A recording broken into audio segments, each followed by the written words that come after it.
오늘 우리에게 새날을 주신 하나님을 찬양합니다. 찬송가 274장 찬양하겠습니다.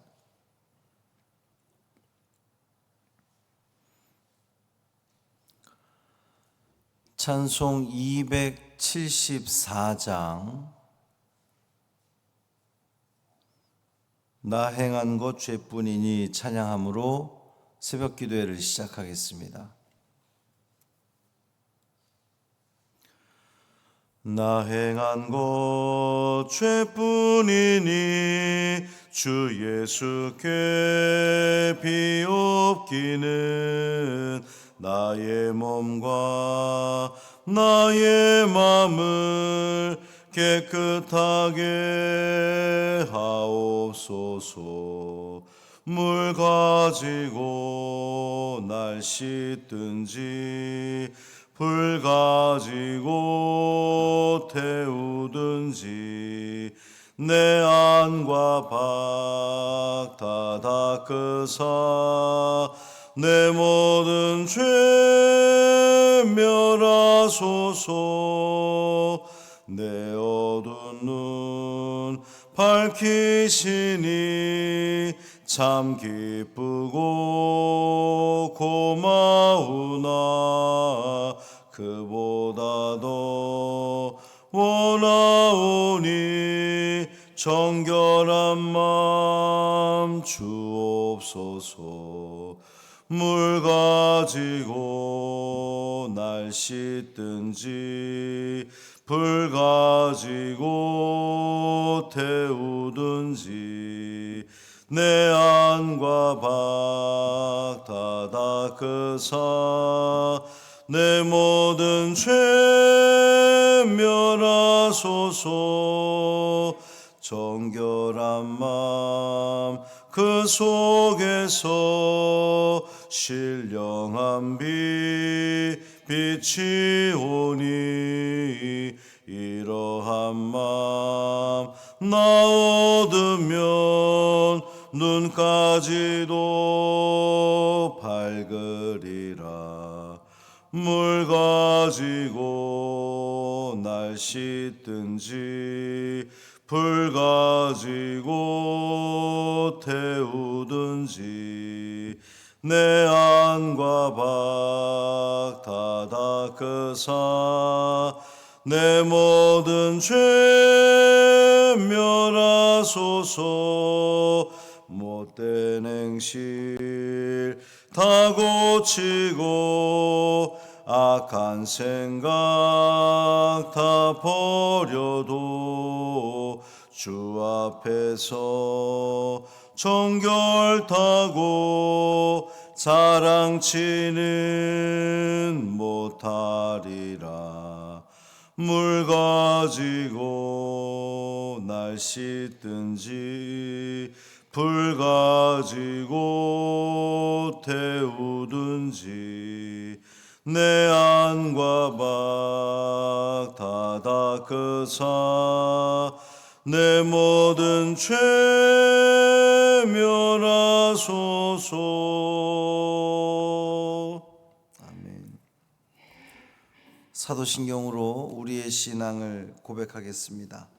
전능하사 천지를 만드신 하나님 아버지를 내가 믿사오며 그 외아들 우리 주 예수 그리스도를 믿사오니 이는 성령으로 잉태하사 동정녀 마리아에게 나시고 본디오 빌라도에게 고난을 받으사 십자가에 못 박혀 죽으시고 장사한 지 사흘 만에 죽은 자 가운데서 다시 살아나시며 하늘에 오르사 전능하신 하나님 우편에 앉아 계시다가 저리로서 산자와 죽은 자를 심판하러 오시리라.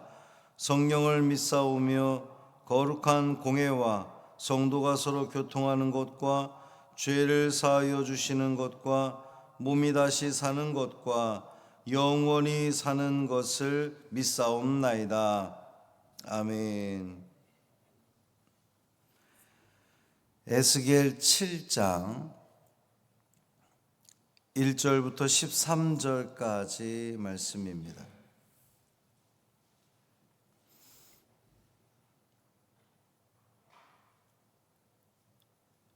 에스겔 7장 1절부터 13절까지 말씀 함께 있습니다. 또 여호와의 말씀이 내게 임하여 이르시되 너 인자야 주 여호와께서 이스라엘 땅에 관하여 이같이 말씀하셨느니라. 끝났도다. 이 땅 사방의 일이 끝났도다. 이제는 내게 끝이 이르렀나니 내가 내 진노를 내게 나타내어 내 행위를 심판하고 내 모든 가증한 일을 보응하리라. 내가 너를 불쌍히 여기지 아니하며 긍휼히 여기지도 아니하고 내 행위대로 너를 벌하여 내 가증한 일이 너희 중에 나타나게 하리니 내가 여호와인 줄을 너희가 알리라. 주 여호와께서 이같이 이르시되 재앙이로다. 비상한 재앙이로다. 볼지어다. 그것이 왔도다. 끝이 왔도다. 끝이 왔도다. 끝이 너에게 왔도다. 볼지어다. 그것이 왔도다. 이 땅 주민아 정한 재앙이 내게 임하도다. 때가 이르렀고 날이 가까웠으니 요란한 날이요 산에서 즐거이 부르는 날이 아니로다. 이제 내가 속히 분을 내게 쏟고 내 진노를 내게 이루어서 내 행위대로 너를 심판하여 내 모든 가증한 일을 내게 보응하되 내가 너를 불쌍히 여기지 아니하며 긍휼히 여기지도 아니하고 내 행위대로 너를 벌하여 너의 가증한 일이 너희 중에 나타나게 하리니 나 여호와가 때리는 이임을 내가 알리라. 볼지어다. 그날이로다. 볼지어다. 임박하도다. 정한 재앙이 이르렀으니 몽둥이가 꽃이 피며 교만이 싹이 났도다. 포악이 일어나서 죄악의 몽둥이가 되었은즉 그들도 그 무리도 그 재물도 하나도 남지 아니하며 그 중에 아름다운 것도 없어지리로다. 때가 이르렀고 날이 가까웠으니 사는 자도 기뻐하지 말고 파는 자도 근심하지 말 것은 진노가 그 모든 무리에게 임함이로다. 파는 자가 살아있다 할지라도 다시 돌아가서 그 판 것을 얻지 못하리니 이는 묵시가 그 모든 무리에게 돌아오지 아니하고 사람이 그 죄악으로 말미암아 자기의 목숨을 유지할 수 없으리라 하였음이로다. 아멘. 이 말씀 하나님 말씀입니다. 오늘도 주님의 은총 아래 참 평강을 누리시는 복된 하루 되시기를 주님의 이름으로 축원합니다. 어제 눈이 많이 와서 운행을 못하여 못 뵀었는데 또 이렇게 다시 보게 되니 참 좋고 감사합니다. 앞선 6장에서는 어제 우리가 봤지만 이스라엘 그 산들에 대한 심판이 선포되었는데요. 오늘 7장에서는 이스라엘 땅에 대한 심판입니다. 6장은 심판의 원인에 대해서 이제 많은 부분을 할애했다면 이 7장에서는 여호와의 날에 그 심판 날의 무서움, 파괴성을 묘사하는 데 보다 더 집중하고 있다 이렇게 볼 수가 있습니다. 하나님은 에스겔 선지자를 통해서 이스라엘에게 선언하는데 오늘 가장 많이 등장하는 표현이 뭡니까? 끝났도다. 끝났도다. 재앙이 왔다. 임박했다. 3절에서도 계속해서 내게 끝이 이르렀나니 이스라엘의 끝이 이르렀습니다. 어떤 끝일까요? 하나님 인내심의 끝이 왔다는 말입니다. 하나님 긍휼하심이 한계에 다다랐다는 거예요. 하나님의 긍휼하심의 한계에 다다른 이유가 뭡니까? 우리가 하나님 그러면 하나님의 대표적인 그 성품? 그러면 사랑의 하나님이시기도 하고 또 긍휼의 하나님이십니다. 그래서 우리가 하나님을 향해 기도할 때도 긍휼이 풍성하신 하나님 이렇게 기도한단 말이죠. 하나님은 당신의 백성들을 불쌍히 여기시는 긍휼히 여기시는 하나님이십니다. 그런데 그 하나님의 긍휼하심에 한계가 왔다는 거예요. 사실 하나님께 한계가 있다는 이 표현 자체가 좀 어폐가 있죠. 전지전능하신 하나님께 한계가 있다는 것이 좀 말이 안 돼 보입니다. 그럼에도 불구하고 이렇게 표현할 수밖에 없었던 이유는 그만큼 하나님이 인내심을 가지고 참고 참다 더 이상 참을 수 없을 지경이 되었음을 아주 극단적으로 표현한 그런 것이라고 보면 되겠습니다. 하나님의 긍휼하심이 끝에 온, 한계가 온 이유가 뭘까요? 4절에 보면 이스라엘의 행위가 가증했기 때문입니다. 5절에서는 재앙이 왔다고 탄식하고 있습니다. 여기서 말하는 재앙 역시 앞선 9절에서 표현했던 것처럼 하나님의 긍휼하심이 끝이 왔으니 이제 남은 것은 재앙이다, 이제 이런 뜻입니다. 6절에서도 재차 선언하지요. 끝이 왔도다, 끝이 왔도다. 때가 이르렀다는 겁니다. 재앙의 때가 이르렀다는 거예요. 심판의 때가 이르렀다는 겁니다. 8절에서도 내 행위대로 심판하시겠다고 하나님은 선언하셨습니다. 그리고 그 행위는 9절에서 표현했던 것처럼 가증한 일입니다. 그들이 가증한 일을, 하나님 앞에서 가증한 일을 행했기 때문에 하나님의 그 인내심의 끝이 왔다는 겁니다. 여기서 말하는 가증한 일이라 함은 우상 숭배를 가리키는 겁니다. 하나님이 아닌 다른 것을 섬기는 일에 대해서 하나님은 가증한 일이라고 말씀하시는 겁니다. 그리고 그렇게 가증한 일을 행한 자들에게 임할 것은 하나님의 심판인 것이죠. 하나님의 긍휼하심이 끝에 다다랐기 때문에 그들에게 남은 것은 이제 하나님의 엄중한 심판만이 남아 있습니다. 이것을 통해서 오늘 본문에 하나님 표현하기를 내가 때리는 이임을 알리라 그랬어요. 때리는 이, 때리는 하나님. 우리가 아는 하나님에 대한 이미지는 어떻습니까? 우리가 아는 하나님의 이미지는 하나님은 사랑의 하나님, 사랑의 이미지가 하나님으로서 이렇게 제일 먼저 떠오르게 되는데, 그럼으로써 오해되는 부분이 있는데요. 하나님은 어떠한 잘못을 저질러도 용서해 주시는 하나님, 당신의 백성을 절대로 멸망으로 내버려 두지 않으시는 하나님, 한없이 자비를 베푸시는 하나님 맞는데요. 맞아요. 그런데 하나님은 사랑의 하나님이시고 자비를 베푸시는 긍휼이 풍성하신 하나님 맞는데요. 그것을 악용하는 경우가 너무 많다는 겁니다.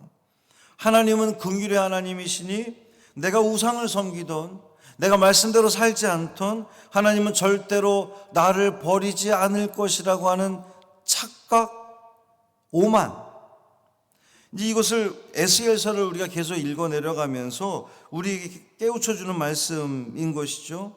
하나님의 택한 백성 이스라엘, 하나님의 집이 있는 예루살렘은 절대로 멸망하지 않을 것이다 라고 하는 그 그릇된 선민의식, 그들의 착각을 지적한 바 있습니다. 하나님은 사랑의 하나님이시지만 하나님은 때리는 하나님이시기도 하다. 오늘 본문이 우리에게 알려주고 있습니다. 하나님이 때리는 이유가 어디 있습니까? 아비가 자식을 체벌하는 이유가 어디 있죠? 어제도 언급했던 것처럼 첫째는 잘못을 저질렀다면 응당 그 잘못에 대한 대가를 치러야 됨을 보여주는 것이고요. 둘째는 아버지의 체벌을 통해서 내가 정화되는 겁니다. 온전한 사람으로 바뀌어지는 것이죠. 세 번째는 아버지가 체벌하는 이유는 이 공의로운 심판을 통해서 아버지는 참으로 의로운 분이라는 것을 모든 사람에게 알게 하는 겁니다. 드러나게 하는 것입니다.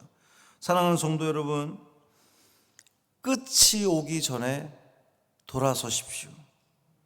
하나님의 인내심을 테스트하지 마시길 바랍니다. 우상 숭배에서 돌아서서 하나님 앞에 온전히 서시기를 바랍니다. 가증한 일에서 떠나 오직 하나님만을 주인으로 모신 삶을 살아감으로 말미암아 우리가 아는 그 하나님, 긍휼이 풍성하신 하나님, 그 하나님의 은혜를 다 누리는 그 복 주신 하나님을 삶에서 체험하는 우리 복된 삶 되기를 주님의 이름으로 축원합니다. 절대적으로 잊지 말아야 할 것, 내가 회개하지 않으면 긍휼이 풍성하신 그 하나님의 긍휼하심조차도 누릴 수 없다는 사실, 끝이 오기 전에 반드시 돌아오기를 바랍니다. 살아계신 아버지 하나님 감사합니다. 하나님의 은혜 가운데 오늘도 우리가 주님 앞에서 주님을 찬양하며 주의 말씀을 듣게 하시니 감사합니다. 얼마나 이스라엘의 그 죄악이 가득했던지, 그들의 죄악으로 말미암아, 그들의 패역함으로 말미암아, 그들의 가증한 일 때문에 결국 그들은 돌아서지 못하고 하나님의 진노를 피할 그러한 그 마지막 순간을 잃어버리는 그들의 모습을 바라보게 됩니다. 끝이 왔다 그랬습니다. 재앙이 임했습니다. 하나님의 인내심에 한계가 다다랐습니다. 주님, 오늘 우리의 모습은 어떠한가요? 주님은 우리에게 계속해서 말씀하십니다. 내가 택한 백성이라고 해서 주의 말씀을 떠난 삶을 살아간다면 하나님도 그 긍휼을 거두어 누리신다고 계속해서 우리에게 알려주고 있는데, 우리는 여전히 느슨한 삶을 살아가고 있는 것은 아닌지, 말씀을 떠난 삶을 살아가고 있는 것은 아닌지 돌아보게 하여 주옵소서. 주님이 우리에게 계속해서 말씀하시는 이 주의 음성을 듣고 주님께로 돌아서기를 원합니다. 하나님을 향하기를 원합니다. 가증했던 그 모든 것들을 포기하기를 원합니다. 내려놓고 벗어던지고 오직 주의 말씀 가운데 살아가는 우리 사랑하는 신실한 성도들 되게 하여 주옵소서. 오늘 하루의 삶을 살아가면서 우리 사랑하는 성도들, 병중에 있는 성도, 연로한 성도 건강 지켜주시고 그 있는 곳에서 하나님을 온전히 바라보며 주의 넘치는 은혜를 하나도 놓치지 않고 다 누리는 저들 모두 되게 하여 주옵소서. 우리 주 예수 그리스도의 이름으로 축복하며 기도합니다. 아멘. 하늘에 계신 우리 아버지여, 이름이 거룩히 여김을 받으시오며 나라가 임하시오며 뜻이 하늘에서 이루어진 것 같이 땅에서도 이루어지이다. 오늘 우리에게 일용할 양식을 주시옵고 우리가 우리에게 죄 지은 자를 사하여 준 것 같이 우리 죄를 사하여 주시옵고 우리를 시험에 들게 하지 마시옵고 다만 악에서 구하시옵소서. 나라와 권세와 영광이 아버지께 영원히 있사옵나이다. 아멘.